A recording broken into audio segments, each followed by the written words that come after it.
Hi, my name is Eugene Choi. Today we are going to take a look at Chopin's Opus 25 No. 6, often referred to as double third etude.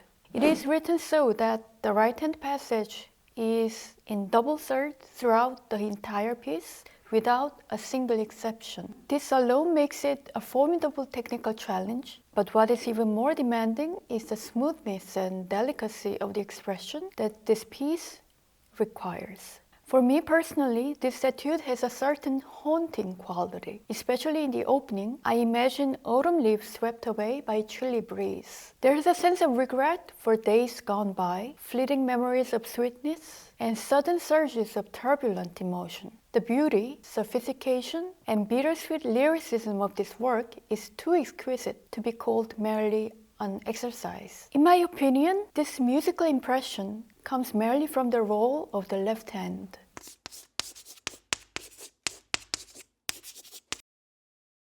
And there are so many musical nuances and currents that must be expressed and that can only be expressed by the left hand alone. For that reason, I recommend isolating the left hand in practice, and it should be shaped so beautifully so that it could stand as a complete itself. And of course, it should be memorized entirely by itself. So now let's take a look at the left hand alone. Let's start from the opening section, measure 3. In this section, please notice that the left hand accompaniment in the 4 notes group is anything but ordinary. In measure 3 and 4, please pay close attention to the distance between the preceding note and the G-sharp organ points. Let me play this for you. So this is how it starts.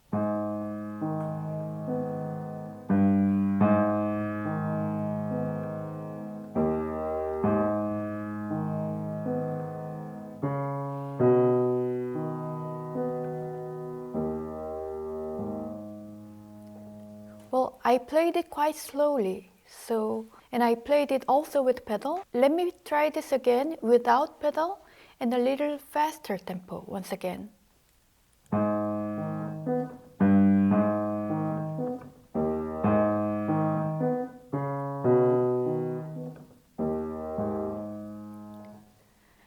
So here, please listen carefully these two notes. So this organ point,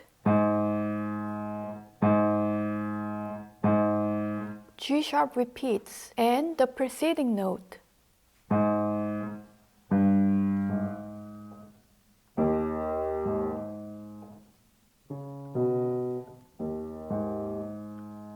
So please feel the distance between these two notes. This is different from. Then in measure 5 and 6, the left hand moves in a descending passage while the right hand goes ascending.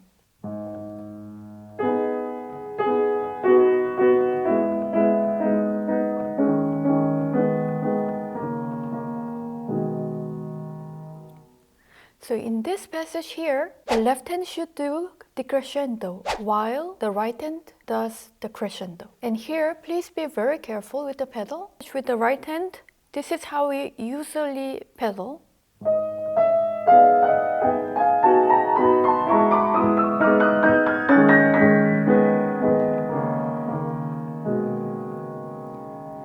But if you listen very carefully, you will hear the sounds mix.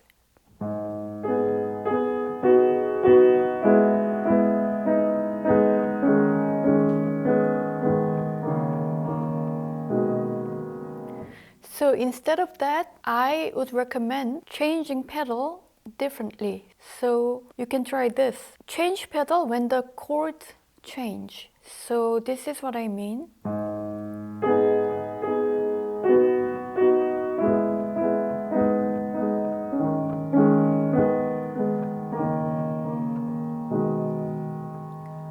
So once again.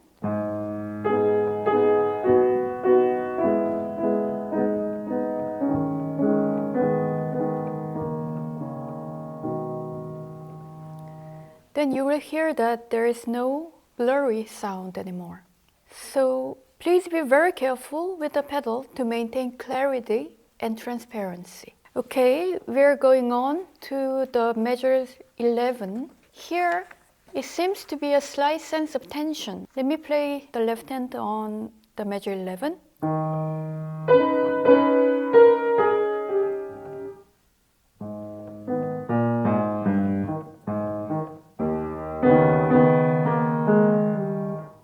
I'll play both hands together once.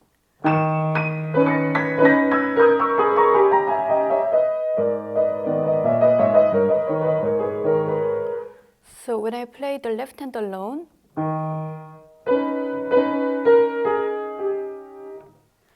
so please notice and pay close attention to this distance between the first note and the next chord. So please feel the distance between these two notes.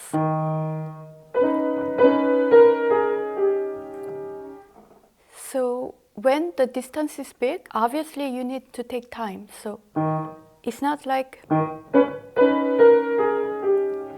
but you can take time. That would be more natural and musical. And then by measure 14, although now the tension seems to be resolving, and again by measure 15, there is another moment of clash between the two hands.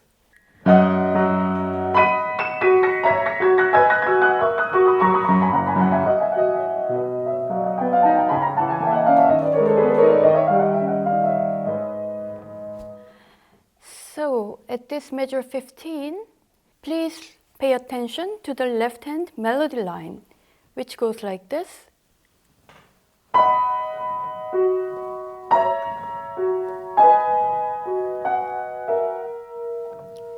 You will see that there is a quarter note as a bass note.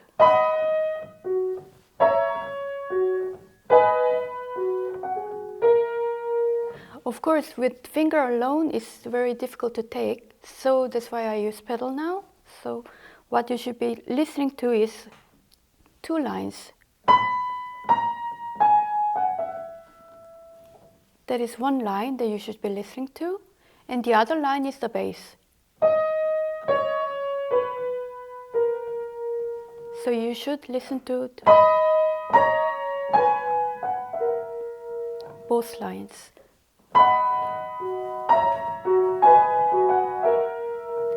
Then staccato.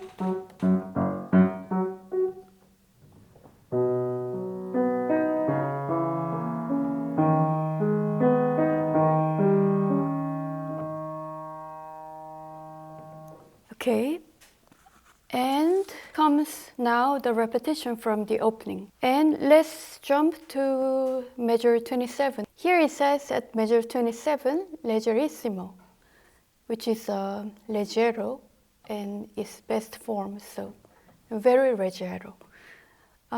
Here, play as if reminiscing from the sweet memory long time ago. This is one place where we have in pianissimo, and here please listen to the long chords on the left hand, and you have to listen to them throughout the phrase.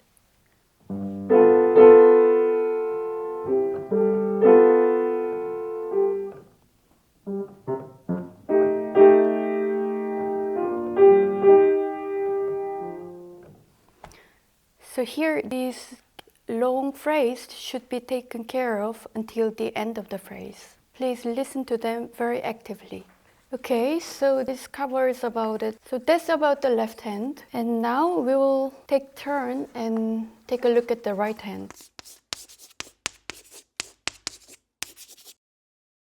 There are about 5 points that we can keep as a principle. The first point is that in every melody, please think of it as the following. Play the soprano line as legato and the alto line as non-legato. This is the first principle that you have to always keep in mind. I'll give you measure 5 as an example. So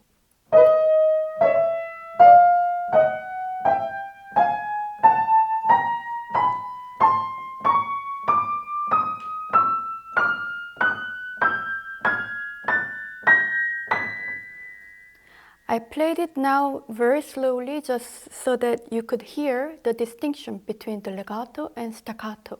But let me try it now a little faster.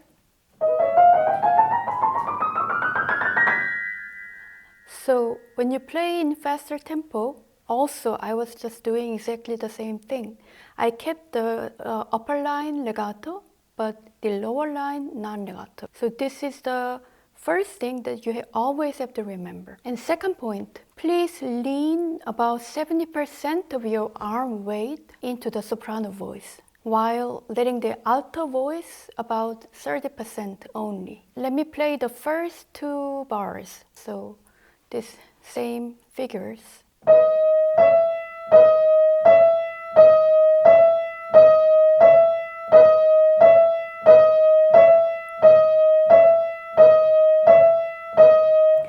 Do you hear what I'm doing?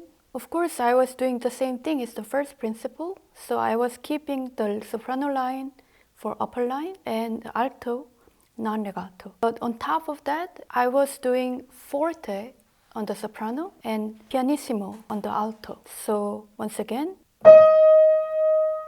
this is soprano volume and this is alto volume.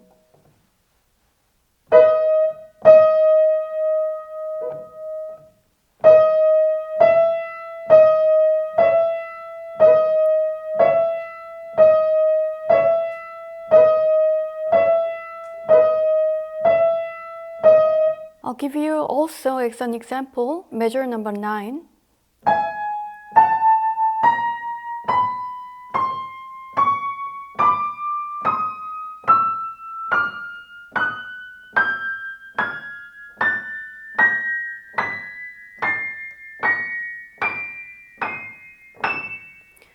So you have to feel that your hand is divided by two parts. So one part, which is from here, third and fourth and fifth. This part always carries more weight because it plays soprano line mostly. And then first and second finger, they play usually alto line. So these two fingers carry about 30% of your arm weight, while these three fingers carry about 70% of the arm weight. Please remember that, the weight differentiation. Now the third point, when feeling the beat of this piece, when you start the beat, don't always begin strictly on the downbeat. When you start the piece, we often think of it as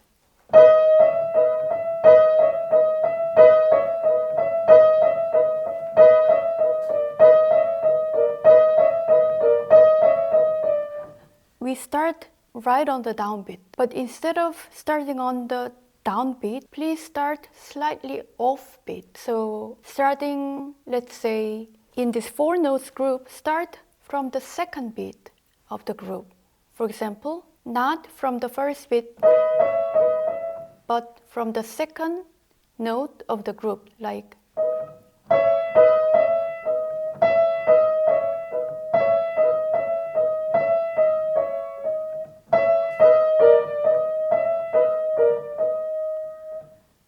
and when you go up, also not from,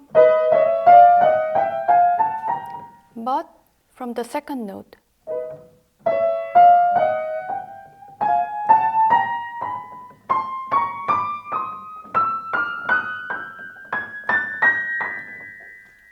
Well, slightly starting a little off the beat gives you the freedom of making the phrase easier. It gives you a boost to go forward. So you can try that. It makes it much easier to go forward. And point number 4, when you try to separate music and technique, it doesn't work. But even for this piece, which is technically really very difficult and challenging, if you think of the music first, then the technique comes along. And you will see that when you play this, please try to forget about the right hand passage, but just focus on the left hand music. You will really feel that your right hand will just follow easily. Okay, and the last point, number 5, please always pay attention to keep your shoulders down and elbows relaxed. So You have to concentrate only on your fingertips, and fingertips